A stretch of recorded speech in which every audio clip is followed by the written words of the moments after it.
Thank you. We're up to 6 now. Hey everybody, welcome in. We're live here in the Storycraft Cafe, and super excited today to have on my friend Richard Fox.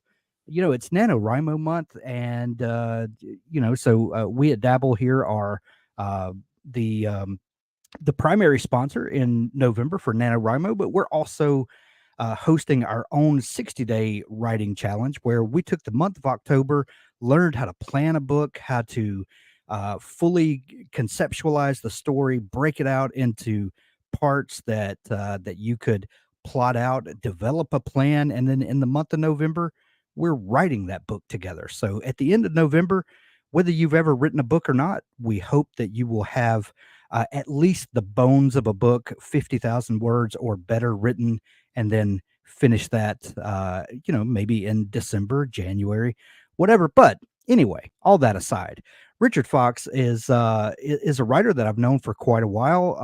Richard, your story has always intrigued me, has been motivational to me because I know the journey that you've been on from a full-time soldier to writing historical fiction out of a passion, then from historical fiction breaking into science fiction, finding success, skyrocketing that success in the indie publishing space and the hybrid publishing space. Now you're publishing with Bain Books, and you've just had a tremendous journey, and it's a lot of fun to watch.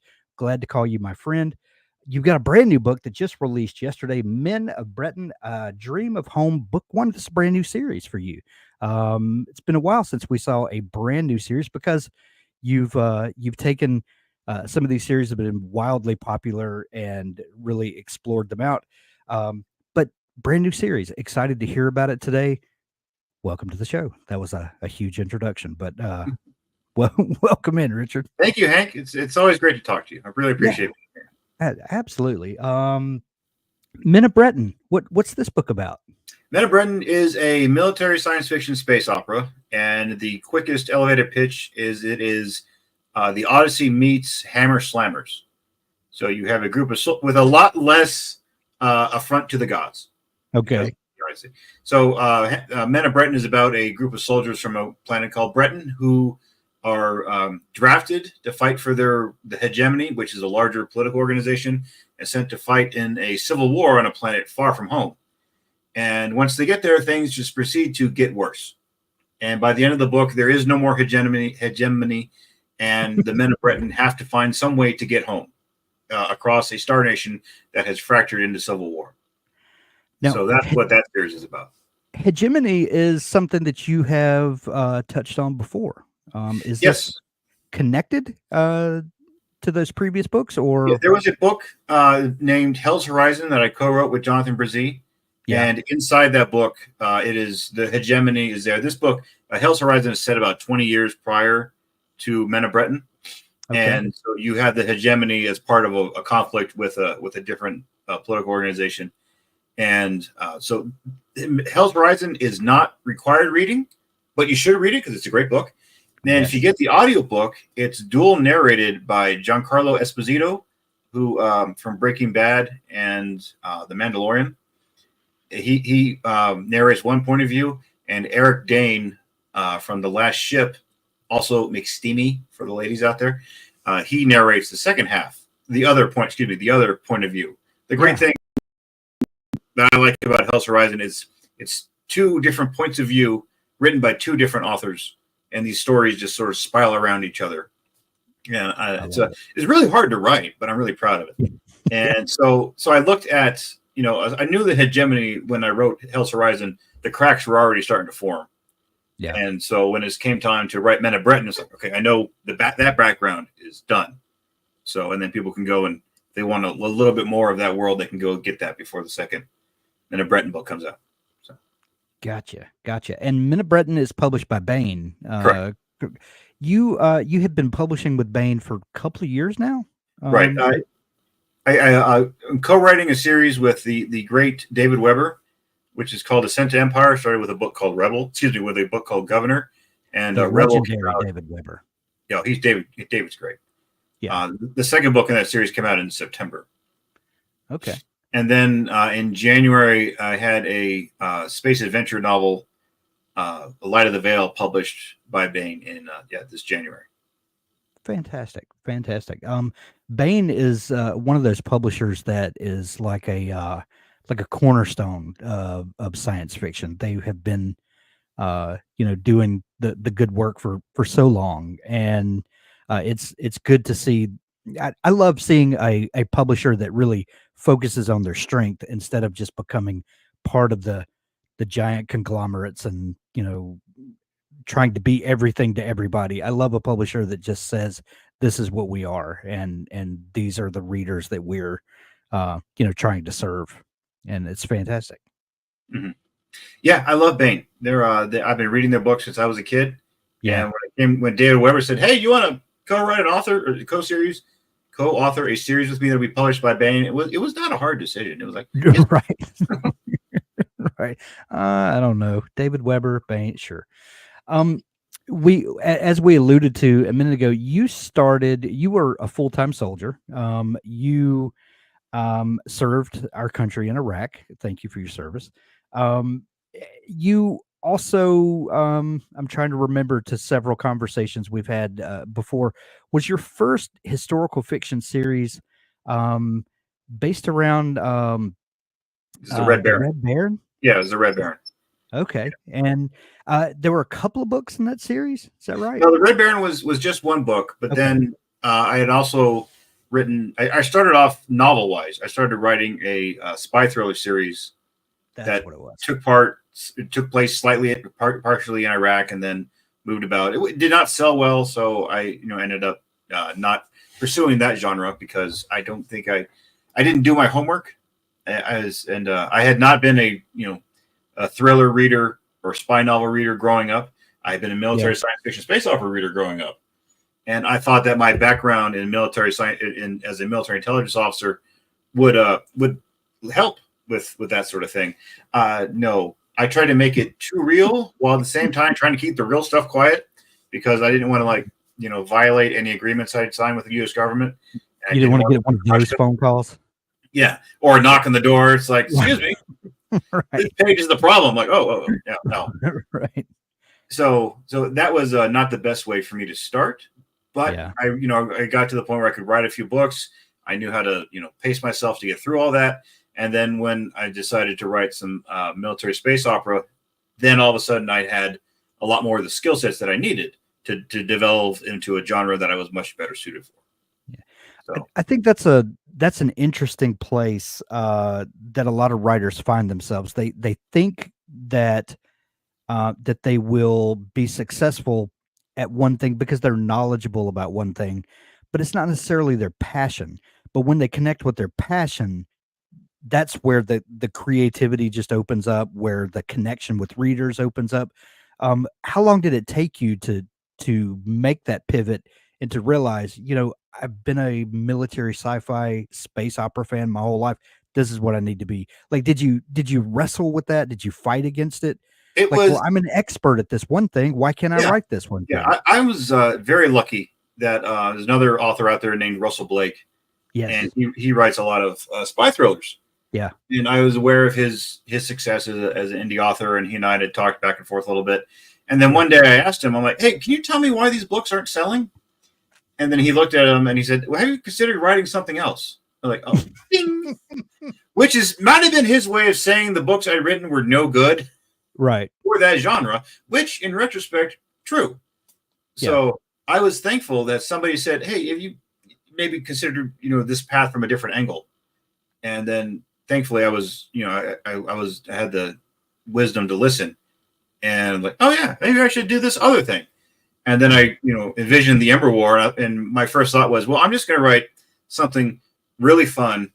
And if it sinks, then I'm done. So, the Ember War, it's the Michael Bay movie, but with marginally better dialogue. But, Michael Bay makes entertaining movies. Right. Right. So, and the Ember War is, based on sales and engagement, is a pretty entertaining novel. So, I just realized, hey, let me have fun with something I really like and make it entertaining. And all of a sudden, readers appreciate it. Oh, it's like, why didn't I start with that? But, that's why we have life to learn from. Exactly. Well, now that you mentioned the Ember War, I'm going to pop up a comment real quick from Ashley. Ashley said, well, before that, she said she found your books on Kindle Unlimited. Looking forward to trying your books. I love sci-fi. And then she said, it looks like you have a number of different series. Do they exist in the same general universe? Okay. The Ember War was obviously my entrance to your work, and it wound up being a massive universe with spin-off series, and has served you extremely well, I would think, throughout the years. Is if someone was new to your work, would you tell them to start with the Ember War? Yeah. First off, hi Ashley. Thank you for that question. I appreciate it. Yeah, I'd say start off with the book called The Ember War, and then all the series that are a part of the Ember War, it says Ember War right on the cover. And then there's a 3-book trilogy called The Tier, which is its own thing, completely different. There's a 6-book series called so it starts with Albion Lost, which is its own thing. And then there's another 3-book series out there called The Weapon, which starts with a book called Battleborn, which is self-contained but connects to a different series. I don't want to spoil it. So, but yeah, those 4. And then there's also the Queen of Sidonia and King of Sidonia series, and that's on its own. So, but if you read a lot of my books, you might see there's like I have these 2 characters, these 2 newscasters who seem to pop up in all of my universes for some reason. So I just think it's funny, and I love the movie Anchorman, so I keep trying to find reasons to do like Anchorman sort of jokes. So When you started writing science fiction, when you had this idea, I'm going to try this, did you find yourself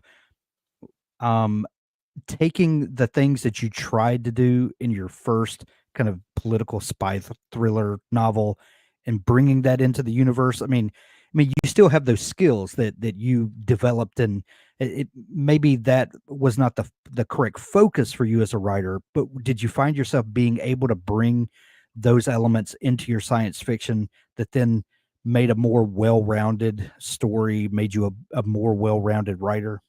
I think so, because when the earlier books, I was always focused on trying to get the pacing and tension. So the story was always moving forward, and there was always a good deal of tension in every single scene, unless it was kind of a comedic scene that you could decompress from. Yeah. But looking at my story, thinking, okay, how do I get the action to flow very naturally from one thing to another, and how do I write this in such a way that I'm not doing 5-page long exposition dumps about backstory or how the technology works. So I know the reader needs that information a lot of times, but there's a way to say for them to kind of like walk past it and go, oh, I get it now, versus the reader sits down and there's a PowerPoint presentation for them telling them how to enjoy the story. So I worked very hard on trying to make all the exposition just as organic as possible. So Gotcha. Ashley said, amazing, a mix of Will Ferrell and Star Wars. That's oddly accurate, actually. And then this other great Matalver. I'm sorry if I murdered your name. O2 newscasters appearing in different universe reminds me of BioShock Infinite. That's so I love that game. Yeah. Okay. I haven't played that in a while. I need to revisit that. Mm-hmm. So when you started working on writing science fiction, what were you doing like day job wise? Day job, I was working as a bomb analyst for the U.S. government out in Fort Huachuca, Arizona. So as one does. Yeah. So the day job was look at bombs that have gone off and figure out what's the connection, and then in the spare time, let me get some words out. So. Yeah. Was that a difficult balance to strike between those two worlds? Not really, because it's the thing about roadside bombs is that they get very technical very quickly. Yeah. And that tends to get a little boring for readers. And so I was like, I'm not going to incorporate a lot of the technical details for these roadside bombs or these other sort of more complex devices that are out there.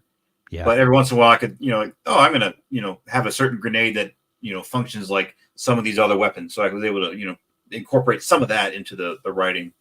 But, when it's come to stop, like, let's talk about blast seats and let's do a soil sample and let's figure out where they're getting the ammonium nitrate from, blah, blah, blah, blah, blah. That was like, no, I'm not. That's not that doesn't move the story forward so much. Yeah, yeah.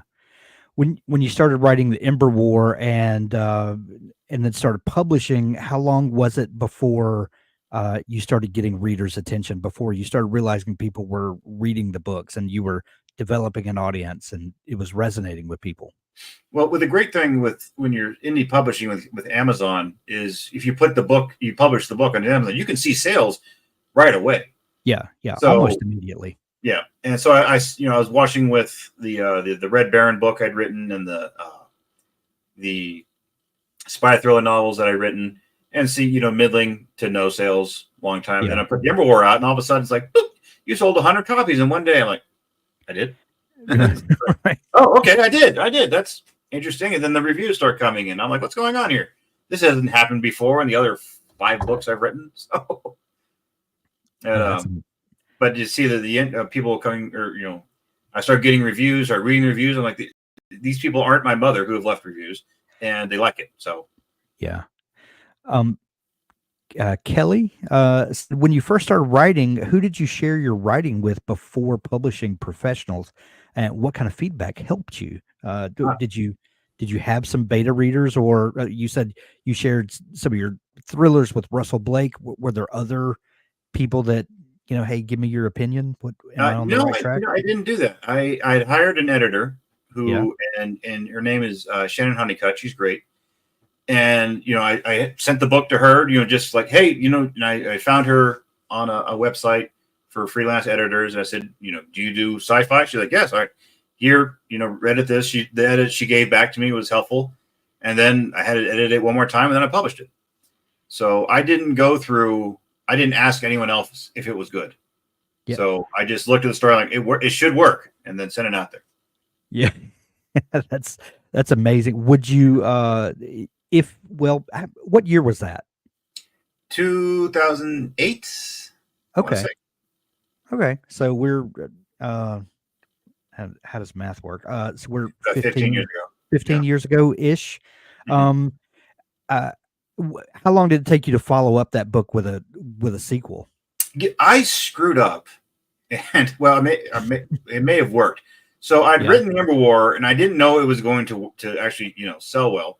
So then my thought was, let me write a completely different series under a different pen name. Yeah. And I asked Russell Blake about this. And he says, if you're getting success in one place, stay there. And I didn't listen. And I almost screwed up everything, but I should have listened to him. So I written another book under a pen name, which ended up becoming The Queen of Sidonia. And then I ended up republishing, taking it down, putting it back under my own name later. And so I'd written the Queen of Sidonia, and that was getting getting edited. And then, this Ember War thing's selling. I should write book 2. So I wrote the second book to that, and then that sold great. And then I'm like, and then the Queen of Sidonia under its old name came out, didn't sell at all. And I'm like, I'm just going to do the thing that works. So, right. Sometimes we have to convince ourselves that get good advice and. Well, that's not going to work this time. I'll do it this way, and then you realize, well, I should have just listened and done it. What was the self-publishing landscape like then? I started writing and publishing about 2014, so I was about 6 or 8 years after you coming in. When I first came in, we had kind of had that. Kindle Gold Rush had come and gone, and we were kind of on that next wave where Kindle Unlimited was just coming in, and it was to the point that they were paying out. I'm trying to remember the details. The initial Kindle Unlimited was not conceived very well. No, and it went through several iterations before they got it right. I think at first, and correct me if I'm not remembering this right, but I think at first they paid like a flat rate on if a book was finished. So then you got a whole bunch of people that were like publishing poems, and then it would be like 3 pages long. I think it was. I got to finish. I think it was is that if the reader read like 10%, you got paid like $1.70. Something like it was like a. So then people were like, if I just put out a 10-page story and people read one page, they get paid $1.70. Yeah. And then Amazon was like, hold on a minute. Yeah. Yeah, it didn't take long at all for people No. to hack the system, Yeah. and that all. So then we went through several iterations, and then we wound up kind of with the system as it is now, which you know, people have lots of feelings about it, but I think for the most part, it's kind of settled out and is at least a predictable business model, so to speak. But a lot of things have come and gone there in that time. One thing for sure is that the market has matured. Lots of competition has come in, and in a lot of ways, indie publishers now have to be as as wise and foxy, if you will, as the big publishing houses, and because the competition is you're put on the same level with them in a lot of ways. How has this affected you, and how have you seen kind of the ebbs and flows in indie publishing specifically? And we'll talk about traditional publishing in a minute, but kind of how do you see the landscape changing and how the market has matured in that amount of time? I think the biggest change to the landscape was when Amazon took out the organic customers also bought sort of bar at the Right. bottom. Yeah. So if you had somebody who reads a lot of military science fiction, and then the algorithm would populate that with similar titles for free, Yeah. and then people were organically going, "Oh, I love this one series. Oh, what's this? That looks similar. I'm going to like that too." And then Amazon was like, "Hey, we could make money off of that bar." And then Yeah. Amazon, and then now, if you want your book to be, for people to see it when they're browsing around Amazon, you have to, pay Amazon's advertising to put your book up there. And so that was really the biggest change. So when it stopped being, people can find me organically, or now it's like I had to go pay and find an audience, normal advertising.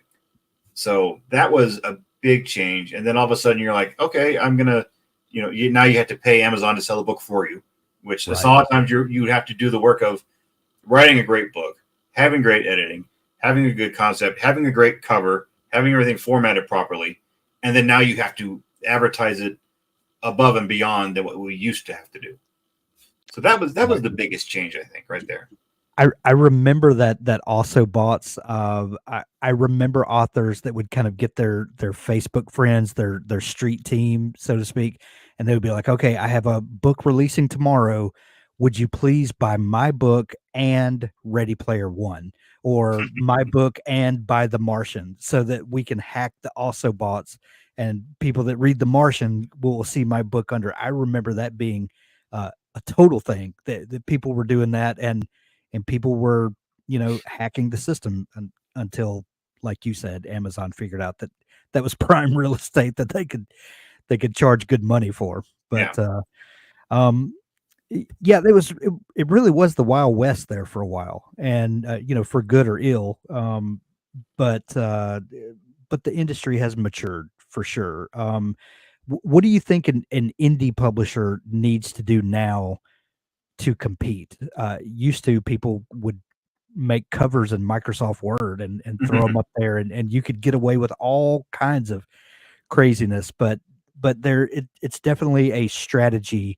Um, you have to have a strategy to target your business now. What if you were a new publisher trying to break in and you didn't have all of the traction that you've built over 15 years? How would you try to break in? I would say, one, write a great book, Yeah, because if you don't do that, nothing else is going to work.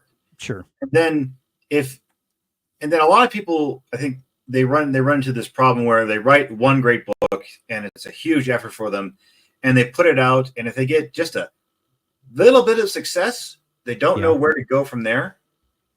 So what I would suggest is that, if you want to write a single novel, okay, but if you wanted to, actually have a career and just make your writing full time, Hmm. I would say write a short series of books, and don't publish them right away. You write your, let's say, 3 books, have them all edited, have all with great covers, have all with great blurbs, and then publish them 1 month after the other. So that way, and then you advertise the heck out of that first book. And then that way readers go, "Oh, look, something new and different and shiny." And like, "Oh, and it's a good book. Let me go buy the second book. And then let me go buy the third book." And then when Amazon sees, hey, people like this book and they continue to buy more, Amazon will start to sell the book for you because Amazon wants people to come to their website and buy things. That's the only way they make money, except for authors advertising their ebooks, but mostly by selling things. Right. So I would do that, and then I would also have some sort of way to capture readers. So if you have at the back of the book, say, hey, you read this book, how would you like this cool short story? Or how would you like this cool, alternate scene? Now sign up for my newsletter, and I'll send you that book, or I'll send you that little bonus. So that way people are going, oh, I want that. I will give up my email address, and then that way I will know when more books come out from this person. And then you also have your other socials, your TikTok and your Facebooks and all the other things. So you have that first book who captures readers and who gets readers' attention, and then you have back matter that captures readers to keep them with you. So now you have that reader's email address, and you can say, hey, that book you liked, here's the sequel. Or, hey, that book you liked, here's another book from me who wrote it. So that way people are like, oh, yeah, I'm up about this. I'm all for that. But for standalone novels, it can work, but mostly if you're a sparkly unicorn, will one single book work? So if you've written The Martian, and even The Martian wasn't didn't have success apropos of nothing. The Martian, you can look it up, but he had established an audience long, sort of by accident along the way. And I've had Andy Weir on the show a couple of times, and we've talked about it. He tried to give The Martian away. He only put it on the Kindle store to make it easy for folks to transfer the story that he wrote to a Kindle. That's the only reason he did it. It blew up in spite of him. Yeah. Like he actively tried to give it away. Well, but he also wrote a great book. Well, he also wrote a great book, obviously. Yeah, but he had no designs on being the author that he is today. That was nowhere in his universe at the time. Mm-hmm. Yeah. It's so if you want to write just the one standalone novel, it's hard to turn that into a lifelong career. But if you start with a short series that you can go longer or just be self-contained, then boom, then that's easier to finish, and it has a lot better. It's a lot better for the algorithms and for marketing. Yeah. We've got some great questions that are coming in. So, NJ West says, do you prefer publishing hard copy, ebook, or both? Why? And I want to tag that before you answer that. Matalver said, when your book was put into audiobook production, did you have much influence or say in how it's produced and who is voicing it? And the reason I wanted to show both of those is because NJ West, in answering that question, I think you also have to factor audio in, because audio has exploded over the last 10 years for sure. Over the last 5 years, probably exponentially, more than it ever has before. But audio has been huge for you. Luke Daniels, narrated the Ember War and is such a choice voice for that series. Like everything that he ever, sets his voice to. But the first part of that question, ebooks, hardcover, audio, when you're writing, are you ever thinking about how this is going to be published, how people are going to consume this, how they're going to buy it? Did those things factor to you at all? Or are you just telling the story first and the marketing comes second? Right. For ebooks, paperbacks, hardbooks, it's all the above for me, because there will be an audience who I want the paperback, and there'll be an audience who I want the hardback, and the other audience who I just want to read it on my phone. Yeah. So and really, Amazon's made it so easy. You could have, if your ebook is done, you could turn that into a paperback and a hardcover in minutes. Yeah. So literally minutes. So there's really, there's no reason not to do it. Yeah. And as far as audio, sometimes I'll be, if I'm getting going to have some alien's name, it can be super weird on the page, but then sometimes I'll be like, how's he going to pronounce this? All right, let me have some mercy on the poor guy. Right. And then sometimes people say stop making Luke Daniels sing. I'm like, well, that's going to be the next thing I ask you. Have you ever written something thinking, oh, I'm going to love doing this to Luke? I wouldn't. It's never so much I can't wait to do this to him, but more it's like I can't wait to hear this. Yeah. Like there's when newscasters and actors are about to do their lines, sometimes they'll say strange things like Bubba Brooks, battered bees or something like that. And Yeah. then like I'll work that in. And then there's a famous, not so much famous, but infamous quote of who's the guy that did the radio show for War of the Worlds? Orson Welles. Orson Welles, yeah. So if you go look up Orson Welles commercials, he did a commercial for a champagne, not champagne, but a sparkling wine.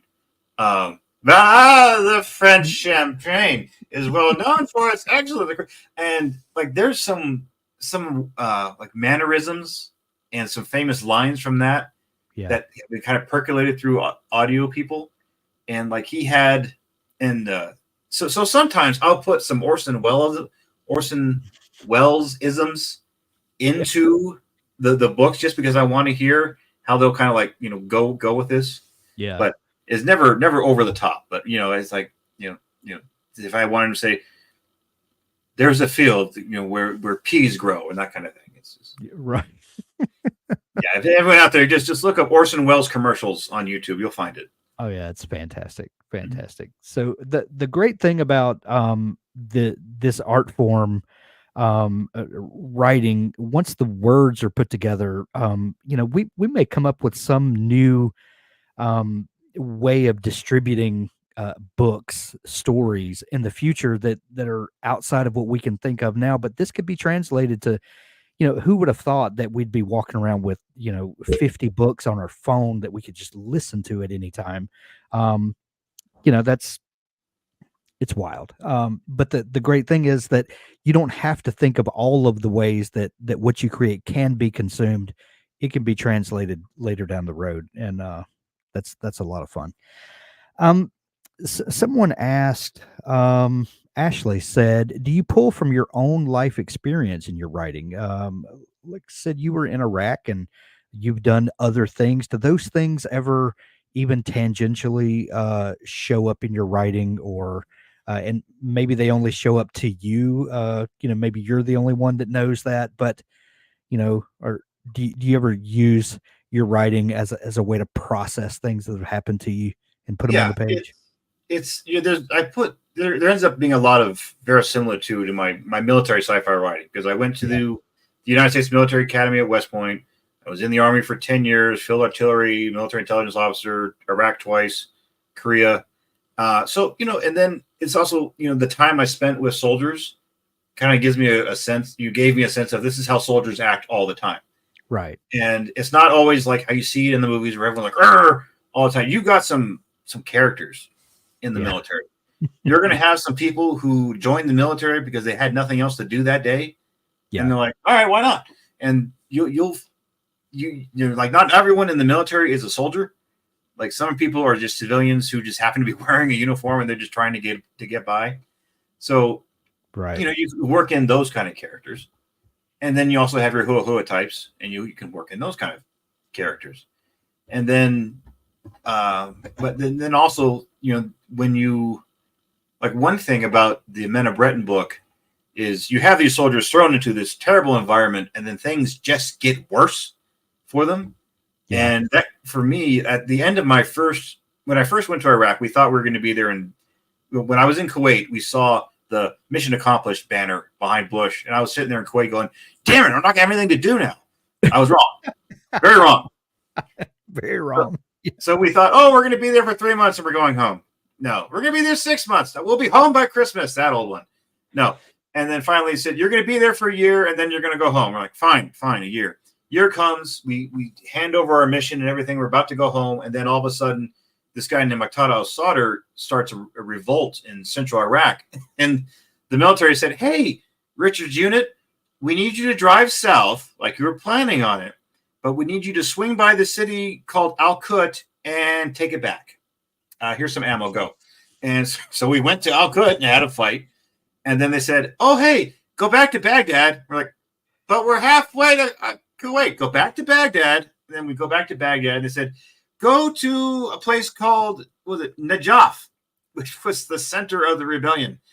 and go take that city back for us. We're like, so we go down to the job, and then we sit there, and then they said, oh, go to this other city and take over for the Spanish because the Spanish are leaving. We're like,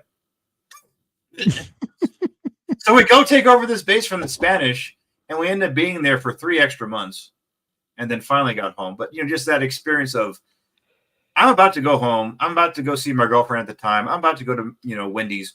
All that just gets taken away, and then we get thrown straight into the shit. So that's kind of what happens with Men of Breton. So I kind of turned that into that experience. So, well, if you ask anybody for advice on how to be a writer, a lot of people will tell you these two things all the time. You need to read a lot, and you need to write a lot. The only way to get good as a writer is to read other people's writing and then do it yourself. I like to add a third thing to that, and that's to talk to people a lot. Understand how people communicate. Watch what they do. Understand their verbal communication, but their nonverbal communication. When people, like the situation you're just talking about, where you keep getting the rug pulled out from under you, we're going home. No, we need you to turn around and do this. How do people react to that? What's their body language like? How does a soldier react to that? And what do they say? Makes them mad and irritates them. But then what do they do duty wise? How to, and those reactions there, those make great characters. The human reactions and where people place their own feelings versus duty, all of that is great fodder for a fiction writer. And all you have to do is open your eyes, open your ears, shut up and listen, and you can pull all kinds of characters from real life if you just watch. And the crazy thing is, we as authors, we don't get out much. If you're doing it full time, you're sitting there at your chair trying to, like, what the hell is this guy going to do next, sort of thing. Right. You're not actually out there talking to people. Yeah. Right. Exactly. So you gotta force yourself to get out there somehow. Yeah.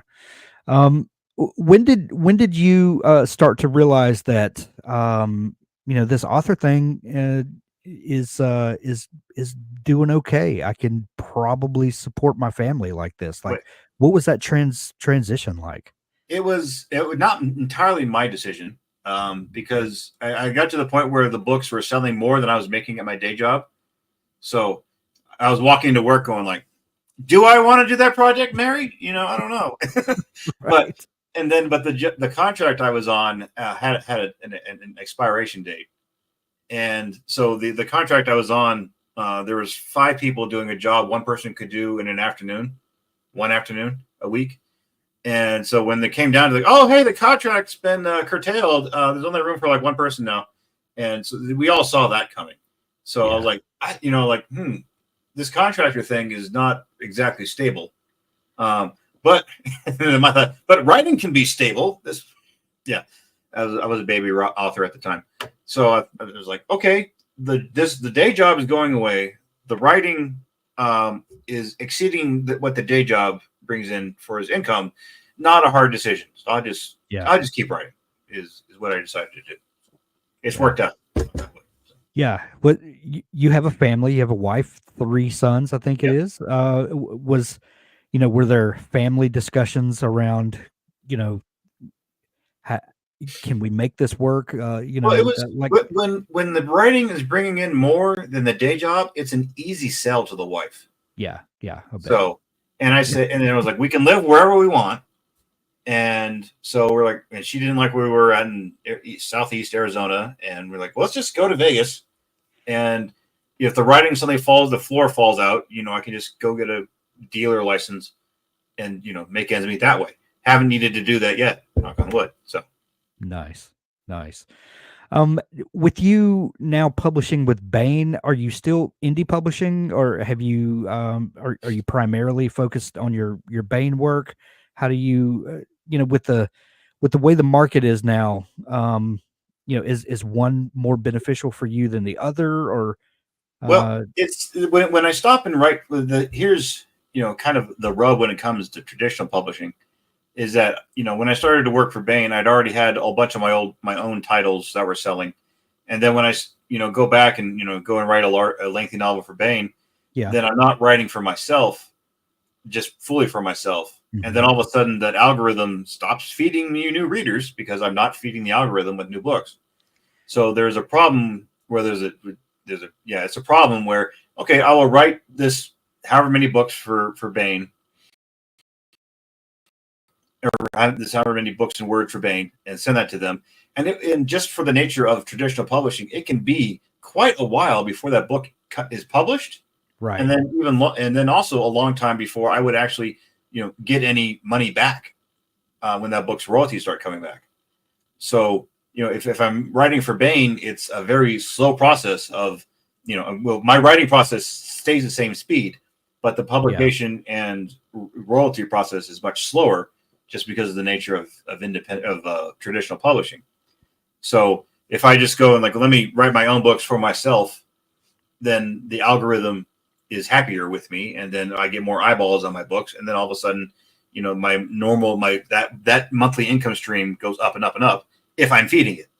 And it's the Right. same with Bain. If I feed Bain books, Bain sends me money. So that's a decision that people have to look at, and one to consider is oh well, this traditional publisher wants 150,000 words from me. Well, you need to stop and go, okay, you'll get this much money. It's going to take you this much time. It's going to take this much more time before any money even comes back to you. Meanwhile, your other income streams are going to be less. So everyone out there who has that decision needs to stop and go, okay, what's the most area under this curve for Right. income wise? So that's a problem or a question everyone's going to have to answer for themselves. Yeah. Well, and the great thing that I've always seen about the indie publishing space is that it really does level the playing field and put the power back in the author's hand. These are your words, they're your books. They're it's up to you what you want to do with them. Do you want a publisher that would help you with this? Well, here are the benefits to that, but here are also the drawbacks to that. Do you want to indie publish? Well, here are the benefits to that, but here are also the drawbacks. And now you, as the author, have the if you write well enough and you have an audience that wants your work, then you get to decide what to do there. And then every day you get to put on your writer hat for a period of that day and then put on your businessman hat for a period of that day. And then, it's all up to you. Um, there was a great comment here I saw go by a minute ago. Ashley said, "Do you find that once you start a series or genre, that you're stuck in that series? Do you ever branch outside of that?" I would qualify that for just a second. Like when with the Ember War, when did you know that it was time to spin off another series? Like when do you ever feel the saturation of a series and think, well, this is maybe seen the its end of life? And then if I decide to start a new series, how will I bring the readers from that initial series over to this new shiny thing, and will they like it? Mm-hmm. It's for me. And thank you, actually, great question again. Yeah. I've noticed that if I try to write one book in one series and then shift Mhm. over to write another book in a different series, my brain just gets locked up trying to switch Mhm. between universes. So some people can do that. I don't have that skill. So for me, I prefer to I'm going to write these 5 books, boom, boom, boom, boom, boom, boom, just like that, Yeah. and then write one thing for something else, and then go back to a new series. That's just me. Other people are more talented switching back and forth than I am. So, but as for the Ember War, it's the first series was originally 9 books. I did a 10th book that was kind of a prequel, but I got to the end of that 9 books. I'm like, okay, this arc is complete. But then I'm also like, let me leave a little back door just in case I need to come back, because the audience loves it, and this is the amazing thing about readers. If you give them what they want, they will give you money, and then you don't have to have a day job. Yeah. So Right. So sometimes I'll look at the Ember War. I'm like, well, is there more here? Like, yes, there is more here. And I actually want to write this. So then I'll, dive into a new series for that. And Yeah. then I'll have a few little trapdoors in there that if something needs to come back, I'll come back to it, or I'll come back to that universe. Yeah. I, So, I and like then the your reader, idea of go I ahead. like your idea of trap doors. You've said that to me before in the past, and little, and the way I interpret it is you don't necessarily know exactly where that trap door is going to lead, but it's there are options there. It's a trap door. It could lead anywhere, but at least you left yourself a jumping off point. Right. And it could just be a few lines. It could just be kind of like an unresolved plot thread. Yeah. Or you can just kind of like, hey, did we kill off all of those alien bad guys? Oh, we didn't. I wonder what they're up to now. Right. And I was a historian or a history major in college, and I love history. And you look through the long line of history, and you always see that we have solved this one series of problems, which has created a new series of problems. And that's just life. So, oh, look, we finished the Cold War. Oh, no, how we ended up beating the Soviets was to, seed terrorists. And now the terrorists have attacked us. And now we're going to go deal with the terrorists. And then, oh, no, now we've got this horrible security apparatus in our country. What do we do with that? And then, so, if you resolve any issue in your books, that can always just create more problems. Right. Just because human beings, we just do create that. problems. So, yeah, there's always problems. Right. Well, the new book just came out yesterday, Men of Britain, brand new series, brand new book. Go grab it. It's available Kindle edition, hardcover, or audiobook. Who's narrating the audiobook for this one? I didn't look ahead of time. Is it Boyette? Okay. Or is it let's see. I'm waiting for. Is it Mark Boyette or is it Jonathan Davis? Okay. He did my Ascent to Empire with David Weber, and he also narrated the Shattered Star Legacy. So he's a great narrator. Nice. And the thing about Jonathan Davis is he shares the name with the lead singer for Korn. Korn, yeah. So every time I see that, I'm like, oh, what? Oh, no, not no. It's just like the guy from Korn with half of the daddy issues. Yeah. Yeah. And the other book that connects to that, the Hell's Horizon, is 99 cents today, and I think tomorrow. So that's a great book, and it's cheap today. So get that bargain.